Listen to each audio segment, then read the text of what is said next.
Hello and welcome to the Forward Movement Training Center podcast. This is Matt at Forward Movement Training, talking today about the 9 things that you can do right now as a parent to disrupt or deter school shootings. This podcast is being done right on the heels of yet another attack, this time in Texas, little teeny tiny town, 3,000 people, a place that many people believed would not be a location, a city that would be hit with such a problematic and catastrophic event. But as we say all the time in our training, in our mindset, to help people really grasp the fact that no place is safe, totally 100%. Evil exists, folks. It always will exist. There's nothing we can do about it. It always has existed. No place is exempt from these kinds of attacks. No person is exempt from it. These attacks are relatively rare, but they are on the rise. They have been on the rise for the last decade.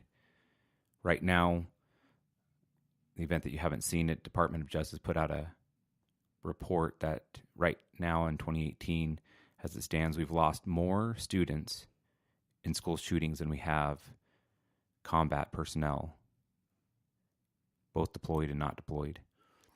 Pretty sobering statistic that we have right now. Of course, what we do know is that there are far, far more troops than there are students, and so the numbers are a little bit skewed from the standpoint of the probabilities of being involved in a critical incident. But suffice it to say, right now we've lost more students in schools than we have military personnel. Really, really scary stuff. We're going to talk about the 9 top things I think that we can be doing right now to be dealing with these attacks.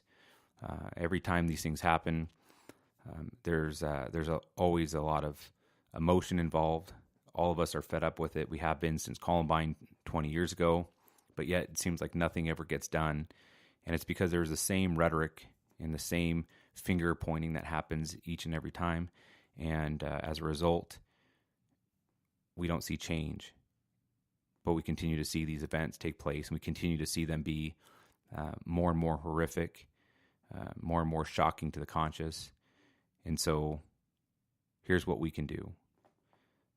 If you're a parent, first thing I think is important is go to your school and start a conversation. Go to your child's school, get a hold of the principal, set up a time, sit down, and ask a few questions to start. The first thing that you want to know is, does your school have a written emergency response plan? Have they put pen to paper, consulted with professionals, and developed a written emergency plan? And if so, ask them when it was done. Ask them if you can see it. They should be providing that to you upon request so that you can go through and get a sense of what is the school's safety plan in the event of a major event, a shooting type situation like what we're dealing with now, yet again. Ask them if they have a security committee, a safety and security committee. That committee should be made up of both parents and school staff, but that safety committee should have people who are more than just interested in taking on the role of safety and security. It should have some subject matter experts on it. You should have people who have background in structural security and dealing with major responses and problems. You may not have anybody that has that kind of background in the school, but you just might as well. You might have some former military or even law enforcement that are now teachers or staff members in the school.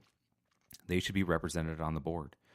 You should have the principal, if at all possible, on the board. Somebody who can be a decision maker when it comes to ideas being thrown around and what can happen and what cannot happen. On the parent side of it, there should be parents that also have something to really bring to the table when it comes to ideas and things that are statistically backed and research based. One of the things that you want to ensure if your school does have a safety committee is that there are subject matter experts on it.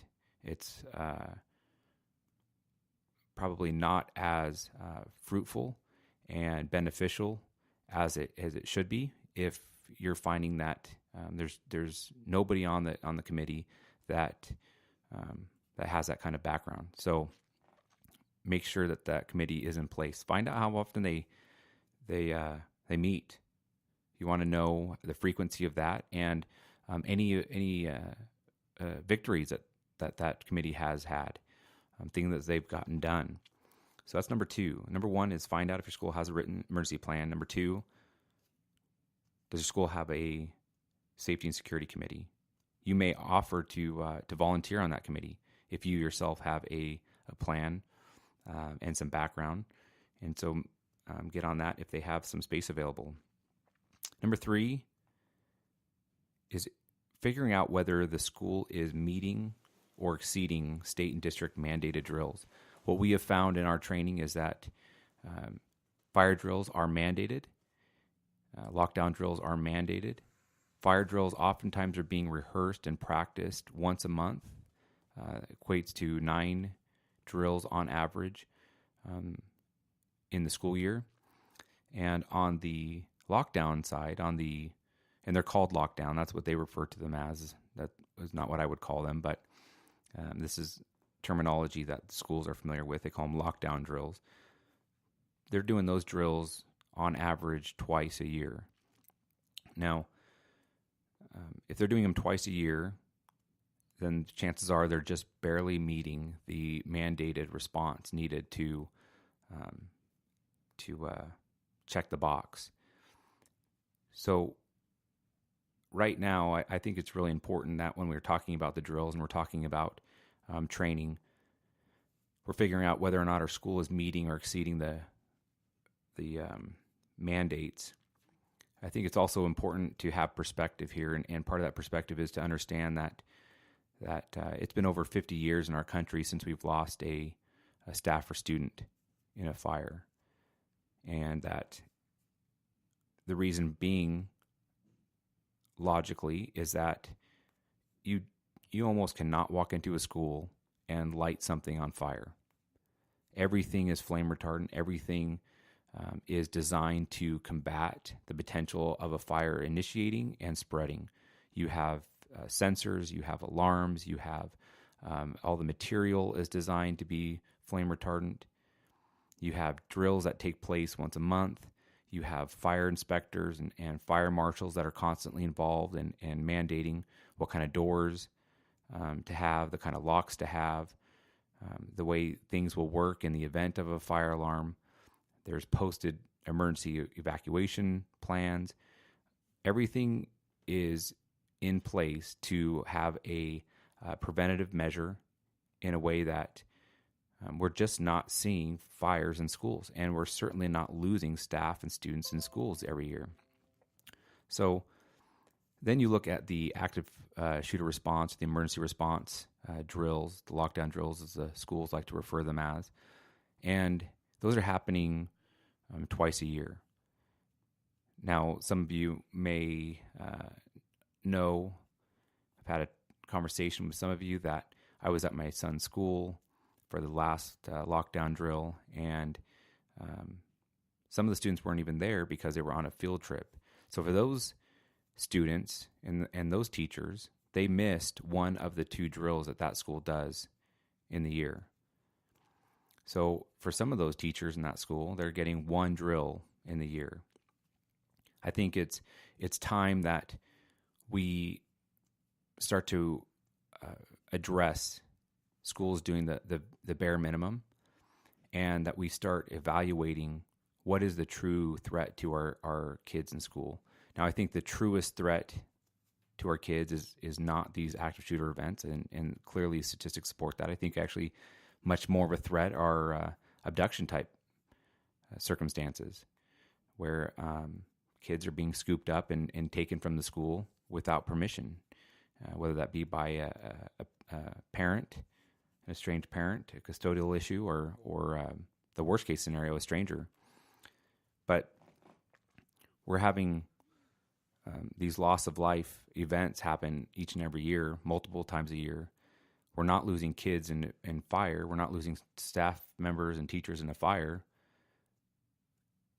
And I think we can contribute the fact that we're losing staff members and kids in school shootings to the fact that we're not taking it as seriously as we can. So number 3 is to figure out whether your school is exceeding or just meeting the state mandates, the district mandates, to check the box.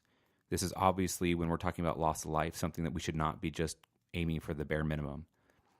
I do recognize that schools and teachers have a lot on their plate and that they've got a lot going on, and that what they want to do is be educating, and that teachers have got the totality of everything that's happening around the country with these events. They've got all kinds of other things and boxes they need to check, and they've got all kinds of curriculum that they need to know and deliver, and tests that need to be taken and passed. And there's a lot on our teachers' plates right now, and they need help. It's not a matter of whether or not they want this violence to end. They want to be as safe as possible. They want to protect the kids. That stuff's all very well understood that they do. I just think that it is absolutely time that us as parents, we step up and we start getting more involved, and that we are part of the solution, and we're less part of finger pointing, and we are doing what we can to help them. So that's number 3. Number 4, this is a big one. What kind of training do the staff and students have?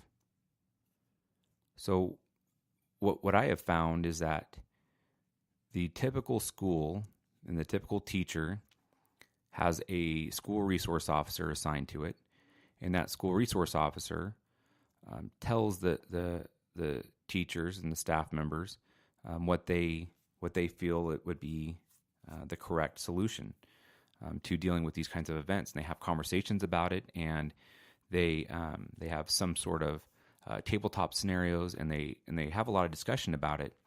And certainly the police officer and the school resource officer is going to have a significant understanding of these kinds of events. But when we evaluate what's happening, and we evaluate the need to have everybody involved, the school resource officer is one person, and they may or may not be on the campus at the time that the school shooting happens. Most schools that have school resource officers don't have a dedicated school resource officer, and they're not there all the time. Not to mention, even if they do have a dedicated school resource officer, those officers have other obligations like in-service training and court and reports that need to be written and meetings at the office, and they're just not there 100% of the time. And that's just a reality of the job. They can't do it by themselves. We need to be helping them help us. And so we wanted to evaluate their training. We want to know what kind of formal training have they had. When you're talking to the principal, ask them what kind of hands-on formal training. There is never a substitute for doing in this kind of event. When we're talking about somebody coming onto campus, in this case in Texas, with a pistol and a shotgun underneath a trench coat, and they have one intent, and that's to murder. They want to kill as many people as they can in the time afforded to them, and they walk in suddenly to a room and just start shooting and blasting, and they don't care who they're hitting. They're there to murder. They may have certain names on the list. They may have certain objectives of how many they would like to kill or who they'd like to kill first. But when the event starts, they just start pulling the trigger, and anybody in the pathway is fine for them. So tabletop scenarios and